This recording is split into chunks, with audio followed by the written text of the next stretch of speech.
ರಾಮನ್ ಸತ್ತ ಸುದ್ದಿ. ರಾಮನ್ ಸತ್ತ ಸುದ್ದಿ ಓದಿದ ಬೆಳಿಗ್ಗೆ ಶಿವಮೊಗ್ಗಗೆ ದರಿದ್ರ ತಂಡಿ.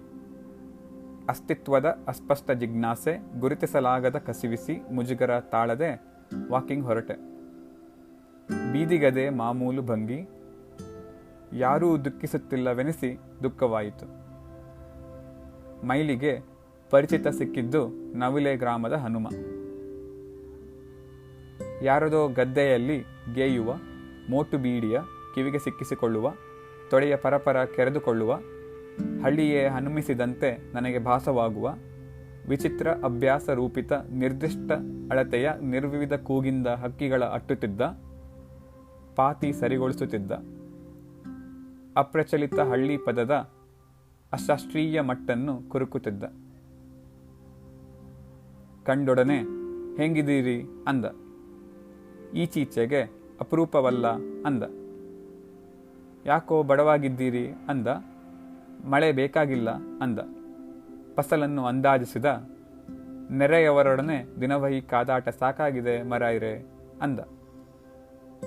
ಕೊರೆಯುತ್ತಲೇ ಇದ್ದ. ಹೂಗುಟ್ಟಿದ.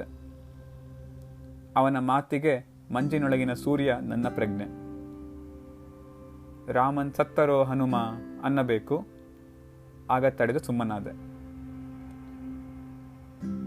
ರಾಮನ್ ಅರ್ಥೈಸಿಕೊಳ್ಳಬಹುದೇ ಇವನ ಅಶಿಕ್ಷಿತ ಅರಿವಿಗೆ? ಆ ಕಡೆ ರಾಮನ್, ಈ ಕಡೆ ಹನುಮ. ದಿನವಿಡೀ ಮೈ ಕೆಸರಿಕೊಂಡು ನನ್ನಂತವ ನೆನೆಯಲೂ ನಿರಾಕರಿಸುವ ತಂಗಳುಂಡು, ರಾತ್ರಿ ಕಳ್ಳಬಟ್ಟಿಯ ಹೊಡೆದು ನಾಡಿದ್ದು ನಾಳೆಯ, ನಾಳೆ ಇವತ್ತಿನ, ಇಂದು ನಿನ್ನೆಯ ಪುನರಾವರ್ತನೆಯ ಏಕತಾನತೆಯಲ್ಲಿ ಲೋಕ ಮರೆಯುವ ಹನುಮನಿಗೆ ರಾಮನ್ ಹೋದರಷ್ಟೋ, ರಸಲ್ ಹೋದರೂ ಅಷ್ಟೆ. ಪತ್ರಿಕೆ ಓದುವುದಿಲ್ಲ, ನಾನು ಕವಿ ಎಂಬುದು ಗೊತ್ತಿಲ್ಲ, ಹೊಟ್ಟೆ ಬಟ್ಟೆಯ ಅಗತ್ಯ ಮೀರಿದ ನನ್ನ ಹಸಿವು, ಅಸ್ವಸ್ಥತೆ ಅರಿತಿಲ್ಲ. ಲೋಕದ ಪ್ರತಿನಿತ್ಯದ ಆಗು ಹೋಗುಗಳಿಗೆ ಪ್ರತಿಕ್ರಿಯಿಸುವ ಸೂಕ್ಷ್ಮತೆ ಕಂಡಿಲ್ಲ.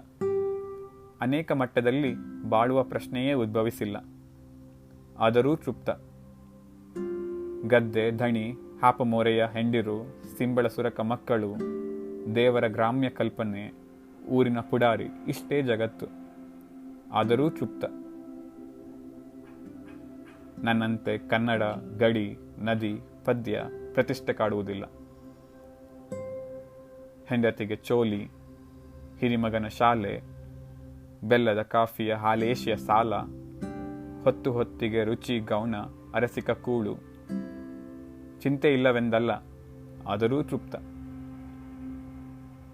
ಇದ ಮೆಚ್ಚಿ ಕರುಬಿ ಪೇಚಾಡಿ ನಡೆದಾಗ ದೂರದಿಂದ ಪ್ರಕೃತಿಯ ಅಗಾಢದಲ್ಲಿ ಹಿಮಾಚ್ಛಾದಿತ ಹನುಮ, ಅವನ ಕೂದಲೆಳೆಯ ಕೂಗು ಅರ್ಥ ತೋರದ ಚುಕ್ಕೆ.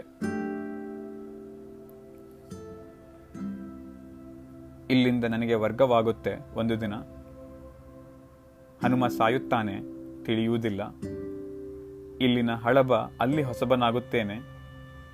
ಎಲ್ಲೋ ಹೇಗೋ ಸಾಯುತ್ತೇನೆ, ತಿಳಿಯುವುದಿಲ್ಲ.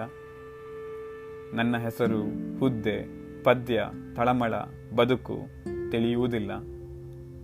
ಈ ಪರಿಚಿತ ಆಕಾಶ, ತೆಂಗಿನ ಮರ, ಕಾಲುವೆ, ಗುಡ್ಡ, ಗುಡಿಸಲು, ಇವು ಕೊಟ್ಟ ಧಾರಾಳ ಅರ್ಥವಂತಿಕೆ, ಭಾವಸಂಚಾರ ತಿಳಿಯುವುದಿಲ್ಲ.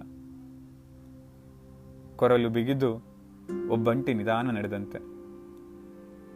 ರಾಮನ್ ಸತ್ತ ತೀವ್ರತೆ, ಕಳವಳ ತಣ್ಣಗಾಯಿತು.